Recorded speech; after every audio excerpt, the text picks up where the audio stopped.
It's been a while, so you'll have to forgive me if I forget how to do some of this, but we'll be starting in about 40 seconds. I'm just going to check to make sure everything is working well. It looks like so far things seem to be working properly, so that's good to know. You'll notice this isn't a normal Friday lesson. Just doing a little, let's call it a practice lesson to make sure that everything works the way it's supposed to, and to make sure that I remember how to do it. So we'll start at about 8 seconds. Give me 1 sec to figure out where I'm clicking next. I think I will click right here. Well, hello and welcome to this live English lesson, the first live English lesson in a few weeks, actually. It's really good to be back. I'm not going to talk too much about myself other than to say that I was a little bit sick. Okay, I was a lot sick for a few days. Bad fever, all that. I don't want to go into the details. You can watch the video I put out earlier this week if you're interested in that. But I'm definitely starting to feel a lot better. But I am, as I said in my video, going to slowly ease my way back into doing videos and live streams. So you'll notice things like I haven't started making short videos on my other channel yet. I'll start that soon. I'm not doing a full 1 hour live lesson this morning. We'll do about 30 or 40 minutes and go from there.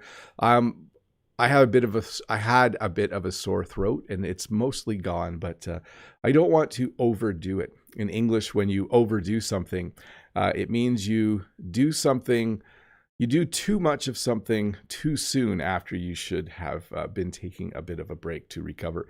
I am going to look at the chat now and say hi to a lot of people who I've missed. Hi to Anuat and Freddie Wolf and Wanda and Linda. I see Eugene here from Etobicoke. Mode Eggs, good to see you as well. Lolly, bonjour. Let's scroll down. I know Judith is here. I know that Lemon Cute is here. Alberto is here. Dave is here moderating the chat. Todd is either here or he'll be here in a bit. Audie the Thai. Naomi is here as well. Alberto, I think I mentioned already. So good to see so many familiar names, and so good to see so many people saying hi. So hi to all of you. It's really, really good to see you, and it's really good to be back at my desk and have my camera fired up and just see that the live stream is happening. Give me 1 sec, of course, to check to make sure it's working. It looks like everything's working great, so that is awesome. Dave says Todd is here. That's good to know. I thought Todd was here. We are going to jump to questions. So what are we doing this morning? I used a few phrases when I was talking about this live stream. I said, I'm just going to do a short live stream to get my feet wet. In English, when you get your feet wet, it means it's similar to dipping your toe in a lake or pool to see how cold the water is. So instead of doing a full lesson, I'm just going to get my feet wet. I don't want to go full steam ahead. When you go full steam ahead, you start to do something, fully and completely again. So today we're just going to hang out for a bit. Good to see all of you. Let me see what the first question is. The questions are pouring in. So hopefully I'm able to still do this. We will see. From Vitor. Hi, Bob. Can you pronounce item and add? Can you give us a spoiler for the first topic next Friday for this year? I'm not going to give you a spoiler because I'm not quite sure what topic I'm going to do yet. Although I am going to revisit household items at a certain time. I don't think that's next Friday, but I think in the next few weeks I'll do something like that. And back to the two words that you gave, item and add. So when you go to the grocery store, you might add a few items to your grocery cart. Let's see here. Next question from Yaroslav. Hi, Yaroslav. Hi, the wisest teacher, Bob. Hope you're feeling much better. I am feeling much better. In fact, yesterday I felt a lot better. It seems to be going in kind of in waves. Like every couple of days, I feel a lot better. And then I think, oh, I must not have been feeling well still a couple days ago. My question for today, what are the most common ways of praising people for something? Thank you, take care. So it depends on where you're at if you're at work, your boss might say, you did a great job on that, or you did an awesome job on that project. If it's a little more informal, someone might just say, yeah, good job, or great work, or that's awesome, or you did a really good job on that. So I guess it's similar. I sometimes forget that in Canadian English and American English, we're somewhat informal in our workplaces. So your boss could be somewhat informal when saying that you did something well. But definitely good job, good work are two very common ways to do it. So I see in the chat a couple people saying, can I put my question here in the chat? No, please use the link just so things stay organized. And a few people asking how I'm doing and how my health is. My health is improving every day and much better than it was a week ago.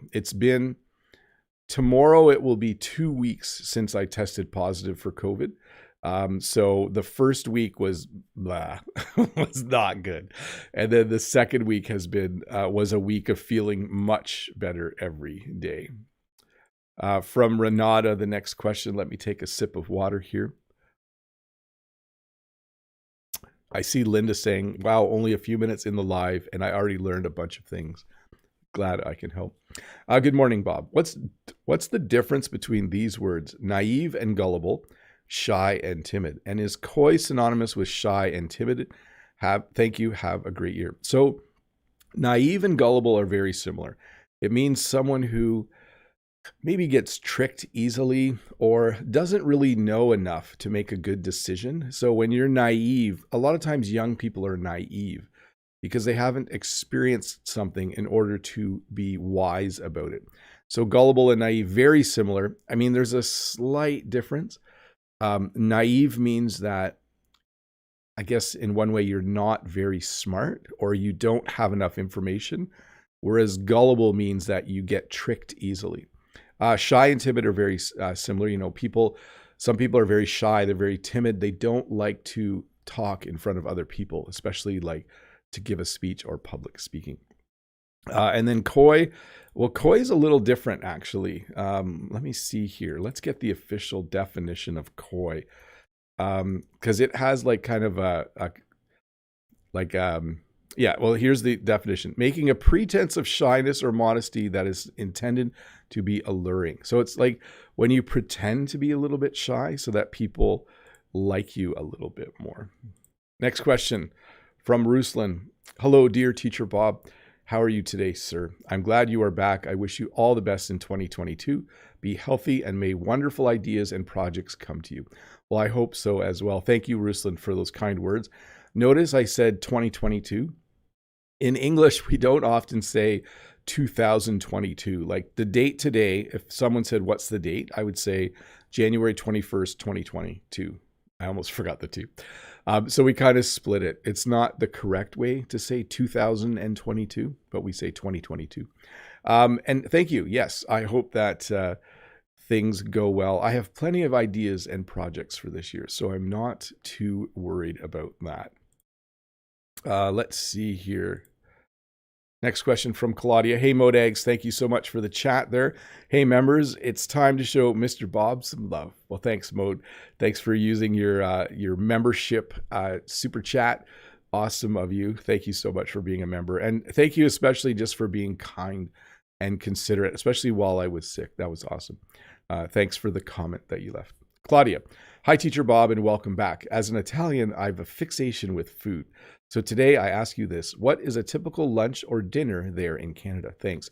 So Canadians eat a wide variety of foods. I think because a lot of people have immigrated to Canada, our menus, even in a house like mine, are quite varied. Last night we had pierogies. The night before we had pierogies too, I think. We eat things like spaghetti. We eat lasagna. We eat pizza. We'll eat chicken and rice. We'll eat shish kebabs, which when you put vegetables and meat on a skewer and you kind of cook them over in the oven or we actually haven't had shish kebabs for a while. We should have those soon. We have a variety of soups and stews. We haven't actually eaten a lot of soup or stew lately in my house, but in the winter, it's quite common to have fresh bread and stew because it's so cold outside. It's nice to come inside and have something hot. So that's really, really nice. From Azam, hi, Teacher Bob. I'm glad to see you in healthy online. Long live the best teacher. Well, thank you very much, Azam. I'm glad to be back. I'm glad to be feeling a lot better. And I'm certainly glad to be able to do these live streams again. They're just a lot of fun during the week. It's good to see people chatting. It's fun to interact with all of you. So I should say hi to the 397 people watching. Good to see all of you. Let's see. From Key Park. No question today. I just want to cognate you recovered from COVID, or recognize that you recovered from COVID, and hope you and your family stay safe, healthy, and happy. Well, thanks, Key. I do feel like I am vaccinated, and I think that helped quite a bit. That would be my opinion on that. So I was glad that I had that helping me fight through as well.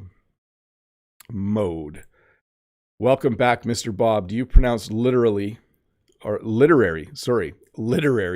with or without a flap T? And just for fun, could you please say it's literally literary? I love your Canadian lilt, sir. So the T is definitely not hard in literary, okay? If you listen, it sounds more like a D, literary and literally. If I say it, like if I wanted to speak in an extremely proper way, which no one does, I would say literally, but no one says it that way. Or literary, no one says it that way. It's literary and literally. So it's literally literary. There you go. Challenging words to say even for me. Thanks for the question and the clarification request there, Mode. Henry from Taiwan. Hi, Henry. Good to see you. Hi, Teacher Bob. Good to have you back. We miss you so much. Stay safe. I was really happy during my time taking a break that people regularly commented on my videos still to see how I was doing. So it was good to see all of the concern from all of you. And so it makes it even more enjoyable to be back and doing this again. Let's see here. Nina, hello, Bob. I'm from Indonesia. I want to ask about how to use could and would because I'm a little bit confused. Thank you so much and have a nice day. Well, could and would, like would indicates a desire to do something. Could indicates an ability. So a very simple explanation. He had a lot of fun. He had a lot of fun on the mountain because he could ski. So that means he not only knew how to ski, he had the ability to ski. He was nervous to go skiing to the mountain. He was nervous to go to the mountain because he knew he would have to ski. So that indicates kind of a little bit of a different intention. Probably the best thing you can do. English with Lucy just put out a video on how to use would. She doesn't talk about could, but she talks about would in depth. That would be a great video to watch. So find English with Lucy on YouTube, and her most recent video is about how to use would. Let's see. Moroccan Butterfly. Hello, Mr. Bob. How are you doing? I'm doing good. Can you make a video talking about how do you use word web method to expand vocabulary? Thanks again for this live stream. Great weekend. So I think I know what you're talking about, but I could be wrong.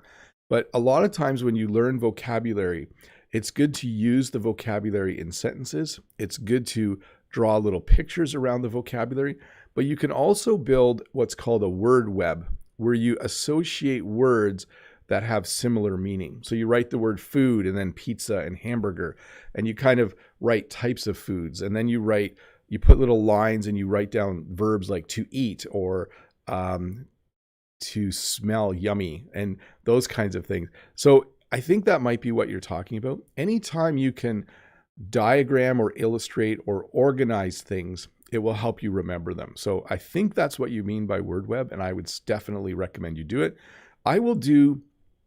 Here's what I'll do. I'll add that to the list. I'll do a video on great ways to memorize vocabulary, and I'll add that as one of the items because there's a few other things I could talk about when it comes to this. From Ken, hi Bob, I'm glad to hear you are okay now. My question is, How do you describe what a gritty city is? I heard this expression in a travel YouTube video. Thank you. So in Canada, we try to keep our cities clean, but sometimes they get kind of dirty and gritty, especially if the city, yeah, I'm trying to think, like downtown Toronto can sometimes be grungy and gritty. That means the streets aren't really clean. It means that there's dust and dirt in some places. And it might even mean that the air isn't very good to breathe. So that's how I would describe a city that is gritty, a city that is not very clean. Hey, Oksu has given me a super sticker. Thank you very much, Oksu, for this for the super sticker. That is awesome. Thank you for the support. Let's see here. Chimo says, have you played Othello or Reversi? What is the title of a board game that is popular in Canada? A little fix there. Well, Monopoly is very popular. We have a game called Sorry. We have a game called Risk, where you try to take over the world. We have, of course, have chess and checkers. I don't play chess as much. I don't play checkers that much either, but we've been playing a game called Codenames. I keep saying code words, but I'm pretty sure it's Codenames. That's a really fun game to play as well. And then there are some more difficult games that people play. We have a few of them, like Seven Wonders, and we just started playing a game called Scythe. It's quite a bit of fun, actually. Ellen, hello, Teacher Bob. I'm glad your family and you are better. What's your favorite thing about Canada? So I've mentioned before, this doesn't make Canada the best country, but one of the things I really like about Canada is that we have 4 distinct seasons. We have a nice warm summer. We have a beautiful fall or autumn. We have a winter where there's snow. It's actually quite snowy outside right now. And then we have a beautiful spring where things start to grow again. I know some of you have warm seasons and rainy seasons and a different kind of climate. But I really like the fact that Canada has 4 distinct seasons. It's super fun for me. Let's see here. From Min. There are many of my cousins got positive with COVID-19. What about your region? Are there many people that are positive with COVID-19 in your region? Yes. Our hospitals are quite full. The number of cases is at an all-time high. And it got to the point where you can't even go and get a test anymore without special permission, because so many people have COVID. You have to basically be sent by a doctor or for another reason to get a test. So we have a lot of rapid tests that we're using at home. I don't have mine here. But yes, a lot of people around here have COVID, similar to the rest of the world. We think that the graph is starting to go down a little bit, but we are in, not lockdown, but there's not much to go out and do in Canada right now. Things are fairly, like stores are at 50% capacity, restaurants are closed, and all that kind of thing. So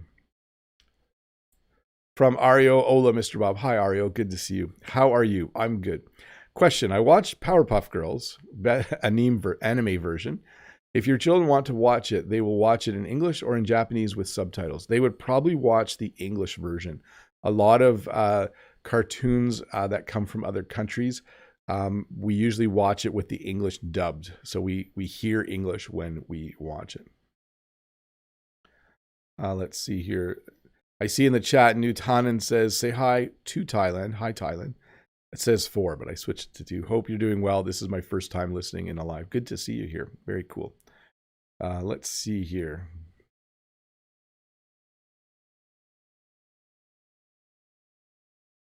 Let's see here. So Precept commonly suggests something advisory and not obligatory, communicated typically through teaching, but according to its meaning, precept is a command. How is that? So for me, a precept is like an old-fashioned word for like a rule or something like that. Let's get the official definition, Judith. Precept. So a general rule intended to regulate behavior or thought. It's an old word. Like I work in a school and we don't have any precepts. We have rules at school, but we wouldn't use the word precepts. In terms of using it as a verb, I've never used it as a command. So, I mean, it can be the name of a person in charge of other people. Like a precept can be a person who's like in authority over people, but that's old too. That's a very old, yes, definitely an old word. I wouldn't be too concerned about learning that word. Thanks, Judith. Dave says, what are your well-liked idioms and phrasal verbs? Well, this is a good test of whether my brain is working right. What is one of my favorite idioms? That's a good one.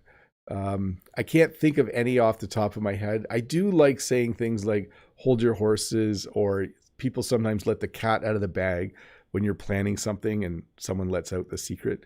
My phrasal verbs, I don't know. See, the funny thing with phrasal verbs, Dave, is English speakers don't even realize we're using them. I have to really think about it when I'm talking if I want to figure out if I'm using phrasal verbs. So I don't necessarily have a favorite one. Let's see here. Hi, Bob. Are the expressions here you go and there you go have the same meaning? Thank you in advance. Take care. Technically, they don't. But like when you're in a restaurant and the server brings your food, the server might say, here you go, and hand you your food. Or the server might say, there you go, and hand you your food. So it has in some situations become similar. When I'm selling flowers at market, I put the flowers, I wrap them in brown paper and I say, here you go, and I hand the flowers to the customer. Or I might wrap them in paper and say, there you go. So I would say in common everyday usage, they are pretty much identical. By the way, I have to say to my members, I'm going to go for about 9 more minutes, and I'm not planning to do members only chat this morning. Sorry about that. I'm just going to do a 30-minute live stream. I see Rod, the English teacher, has just popped in, says, I'm super late. I was working. Good to see you, Rod. Good to see you in the chat there. So all of my members who are probably hoping for members only chat, we'll hold off till next week and we'll start that again as well. But let me get through a few more questions here. Let's see here. Next one from Lemon Cute. Hi, Bob. Hope you recover soon. I'm having trouble with the word word and the word world. It's hard to pronounce the R sound when it's next to the L sound. Yes, I get that. So word, and then when you add the L, world, all I can say is the whole sound becomes rounder in my mouth, like world, word, world. And my tongue kind of goes like this, world, world. So maybe you can find a video where someone shows the exact tongue placement when you say word or world. But I can understand why it's challenging. The O-R-L-D sound, it's a whole bunch of movement happening in my mouth when I make that sound. Andre, hello, Mr. Bob. Recently said, I got COVID. Were you using the past of the verb get or like have? How can I distinguish that? That is something I realized after I posted my video. I was using it in the past. I was saying 2 weeks ago, I got COVID. You could also say, I can't come to work. I got COVID. One is more informal. Here's the correct way to say it. 2 weeks ago, I got COVID. Today, I don't have COVID. Okay, so in the present tense, the most correct way to describe it would be to say, I have COVID. But you could also say, yeah, I got COVID, which is kind of informal. So the most correct way in the past, you would say, I guess if you want super correct, you would say, I contracted COVID. But 2 weeks ago, I got COVID. I'm happy that today I don't have COVID anymore. I would use have for what I'm talking about right now. Great question, Andre. I realized that after I posted that it's kind of means both, right?